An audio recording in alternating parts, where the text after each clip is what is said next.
বন্ধুরা, বিশ্বকাপ ২০২৬ এখন সবচেয়ে রোমাঞ্চকর পর্যায়ে। গ্রুপ পর্ব শেষের পথে, আর সবাই জানতে চাইছে নকআউট স্টেজে কোন দলের সামনে আসতে পারে কোন দল। আজকের ভিডিওতে দেখে নেব সম্ভাব্য বড় বড় ম্যাচ, সুপারস্টারদের সম্ভাব্য লড়াই, আর কোন পথ ধরে দলগুলো ফাইনালে যেতে পারে। ২০২৬ বিশ্বকাপে এবার প্রথমবারের মতো রাউন্ড অফ ৩২ হচ্ছে। মোট ৩২টি দল নকআউটে উঠবে, ১২টি গ্রুপের শীর্ষ ২ দল এবং সেরা ৮টি তৃতীয় স্থান অধিকারী দল। এর মানে শুরুতেই দেখা যেতে পারে দারুণ কিছু ম্যাচ।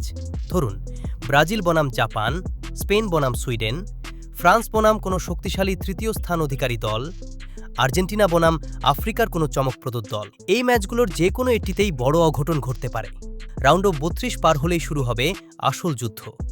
সম্ভাবনা রয়েছে যে ব্রাজিলের সামনে আসতে পারে নেদারল্যান্ডস, ইংল্যান্ডের সঙ্গে হতে পারে মেক্সিকো বা স্কটল্যান্ডের লড়াই। পর্তুগাল ও স্পেনও একই পথে পড়ে যেতে পারে। ফ্রান্সের সামনে আসতে পারে নরওয়ে, যেখানে দেখা মিলতে পারে এমবাপ্পে বনাম হালান্ড দ্বৈরথের।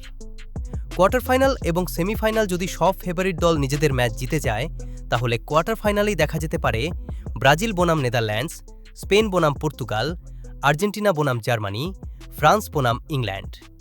এরপর সেমিফাইনালে হতে পারে আরও বড় লড়াই, মেসির আর্জেন্টিনা বনাম ইয়ামালের স্পেন, অথবা ভিনিসিয়াসের ব্রাজিল বনাম এমবাপ্পের ফ্রান্স। তবে মনে রাখবেন, বিশ্বকাপ মানেই চমক। কোনো ছোট দল বড় দলকে হারিয়ে পুরো ব্র্যাকেটই বদলে দিতে পারে। তাহলে বন্ধুরা, আপনার মতে ২০২৬ বিশ্বকাপের ফাইনাল কারা খেলবে?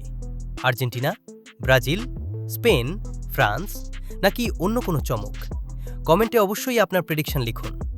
ভিডিওটি ভালো লাগলে একটি লাইক দিন, চ্যানেল লো ফুটবলে সাবস্ক্রাইব করুন, আর ফুটবলের সব বড় আপডেট সবার আগে পেতে আমাদের সঙ্গেই থাকুন। ধন্যবাদ।